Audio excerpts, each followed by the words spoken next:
Well, all right. So I want to talk about this March for Our Lives thing that went on, and it's been really going on for like the last month or two. Ever since this Florida shooting, there's been this incredible attempt by the Democratic Party and liberals to take away guns and to limit the Second Amendment, and blame it on guns, which is quite surprising. Because if you look at the Florida shooting, what was the mistake there? What went wrong? What could have prevented that shooting? Well, if the background check actually worked, which whether you buy a gun in Florida or you buy a gun in Michigan or you buy a gun in California, you go through a federal background check. It happens, and the background check failed. So instead of going out there and saying, "Well, we have to have universal background checks," that's stupid. We already have them. The FBI failed because they didn't catch this guy and all the warning signs. He also said he wanted to be a school shooter. The FBI again failed us there. The cops failed us because they didn't go in the building to neutralize the shooter. Look what happened in Maryland, which hardly got reported by the mainstream media. You had a school resource officer go inside the building, actually do his job, and take out the shooter before he could have killed 17 people. I believe one person died there, but 1 versus 17, that's a huge difference. So you see what happened in Maryland, which barely got reported, versus what happened, a hero takes out a shooter, versus what happens in Florida, where the school resource officer was a coward and he failed.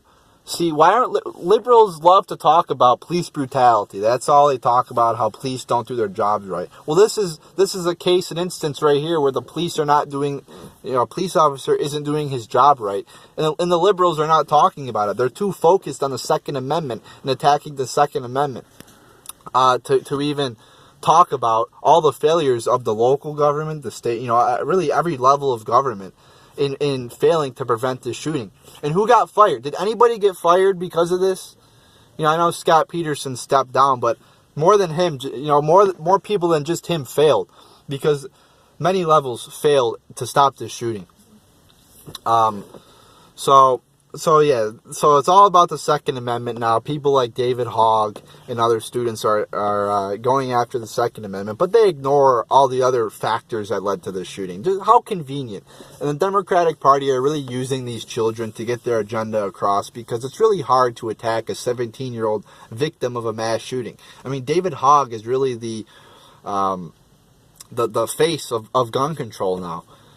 And I think Tucker Carlson was right for calling him an extremist, because now you got so many people who are gun control advocates going on and saying that, well, the NRA and conservatives and Second Amendment supporters want to see children dead. They somehow support, half the country somehow supports school shootings just because you support the Second Amendment. We've heard David Hogg say that, and we've heard many liberals say that. It's just a radical, stupid talking point for many people on the left, and it's really disrespectful, it's really arrogant, it's really dumb of people to say that just because I don't agree with you politically, I want people to die, or I'm racist. The left says that all the time. They say it on the border, they say it on abortion. Oh, you don't support abortion, you want to take away women's rights. They use these extreme talking points all the time. And I hate the comparisons to, well, look at Japan.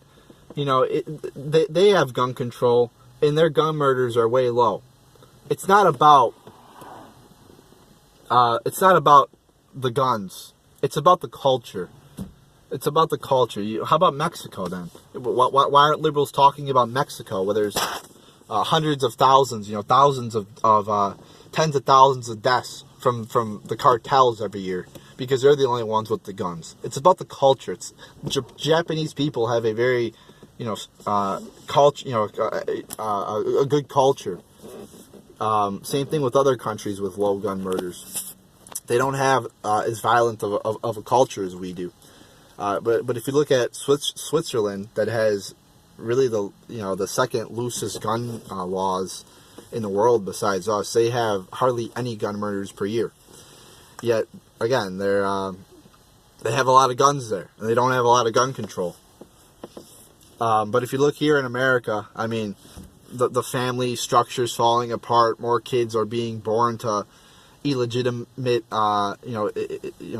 being born out of wedlock.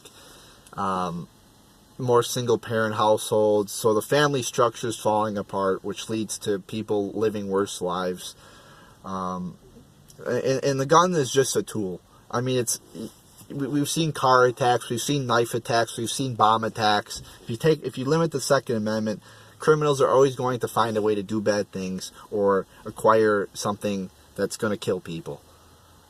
Again, look at what happened in France. People getting run over by a truck by a terrorist, 50 people dead.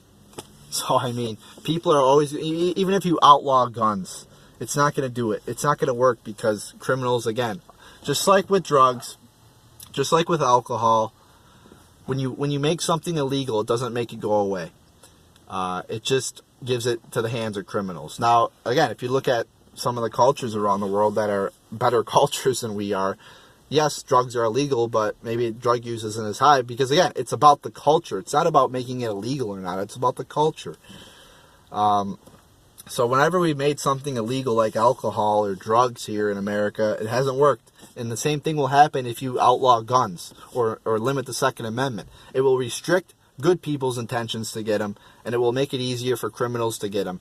And it will just create more problems, just like the prohibition of alcohol and just like the war on drugs has. So there you go, people.